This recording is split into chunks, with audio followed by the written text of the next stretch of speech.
Hi guys, so welcome back to my channel. Whether you're coming to Paris to study or you're just moving here as an expat, Paris is notorious for being one of the most expensive cities in the world to live in. So I thought that in this video I would share my knowledge, I would share my tips and hacks to save money while living in Paris. Also, before we start, just please make sure to subscribe to this channel and like this video. Without any further ado, let's start the video.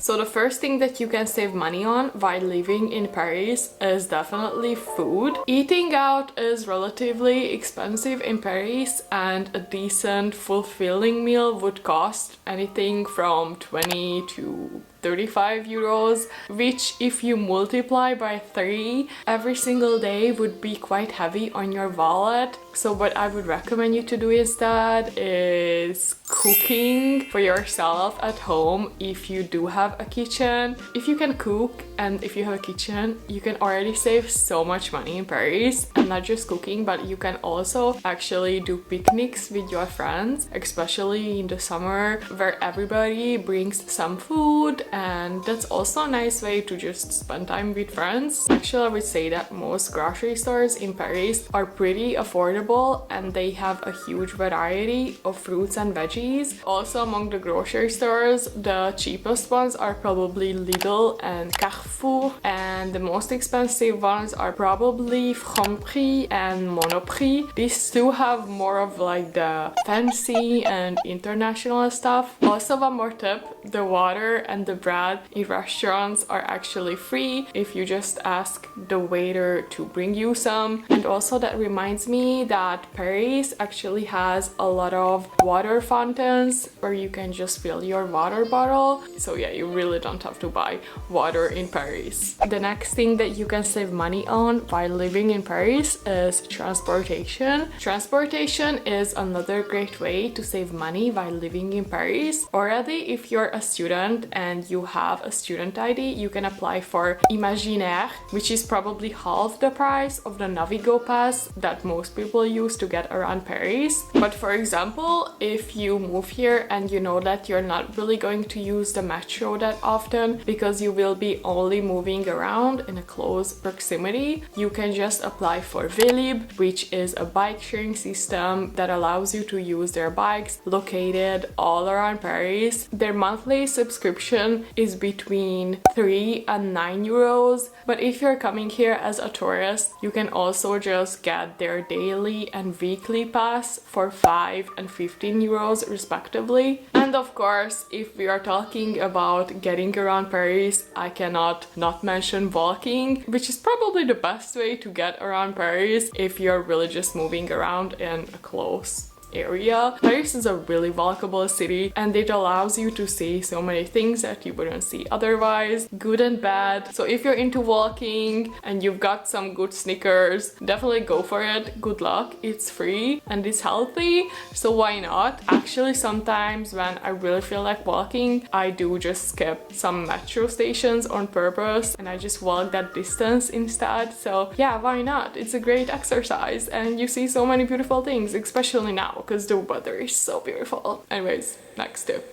So the next thing that you can save money on is accommodation. If you're looking into finding an apartment in Paris and if you're really on a budget, try getting a shared flat, which is called colocation in French. Colocation is great because you have your own kitchen, you have your own toilet, but you still have your own room. You get to live with people, you get to make friends right away. You're not completely on your own. Whatever happens, there's someone else in the house that you can ask for help or tips. I would definitely go for a shared flat. Also, not just because of the fact that you're not completely on your own, but also because sometimes these colocations are so much more cheaper than if you just go for a 10 square meter studio apartment in the middle of the city where you pretty much don't have any space for yourself. I honestly cannot imagine myself living in those like studio apartments on the 7th floor. I do have friends who live in those studios and yeah, I didn't hear that many good stories. So yeah, definitely try getting a shared flat, even if they are a little bit more in the suburbs on banlieue. I honestly think that they're still a lot better than just those those studio apartments in the middle of the city. Also, trust me, if you spend too much time in central Paris, you will get sick of it after a while. Also, I just feel like Paris is so much better if you share it with someone, and the fact that you're already moving here as an expat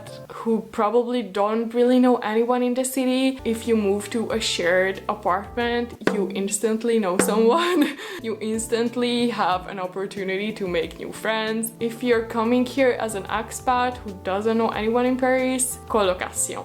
For sure. Trust me, I lived alone for long enough in Paris and it's not that nice. So the next thing that you can save money on is culture and entertainment. In Paris, a lot of museums offer free admission from time to time. For example, in the Louvre, the first Sunday of each month is actually free from March to October, and actually a lot of museums offer free admission on the first Sunday of each month. Also, during the summer, you can come across a lot of free activities such as jazz nights and outdoor cinemas. Sometimes festivals have free entry as well. So yeah, just make sure to look for these when you're in Paris. And finally, a lot of tourist attractions, if you think about it, are free to look at and to visit. For example, the Tuileries Garden, the Luxembourg Garden, l'Arc de Triomphe. It's same with the Eiffel Tower. If you don't want to go up, you can just kind of look at it. There are always so many people waiting in line anyways. You save time and money. So the next things that you can save money on are the student discounts if you are a student.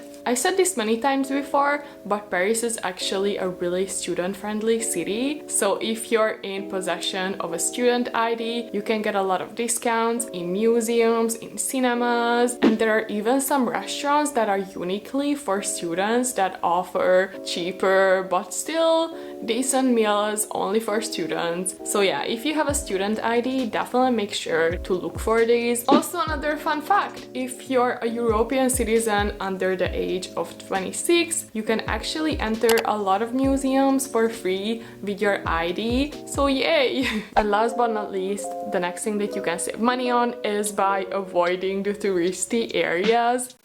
The touristy areas in Paris are expensive on purpose. So if you're on a budget, try to avoid them. Not only because they're expensive, but they're usually so crowded with tourists. Okay, maybe not now because of COVID. I feel like the best areas in Paris are the ones that nobody really knows about except for the locals. So try to look for more hidden spots for more affordable prices, and also because they are just a little bit more unique and special, be it markets, cafes, or food. There are tons of cool spots like this existing in Paris that nobody really knows about. Also, let me know in the comments if you're interested in a video about the best hidden spots in Paris recommended by locals, because I would be more than happy to make that video. So I think that this is the end of this video. I know that it was a little bit short, but I still hope that you found it helpful. Also, just again, please make sure to subscribe to this channel and like this video if you enjoyed it. And yeah, I will see you guys soon in the next one.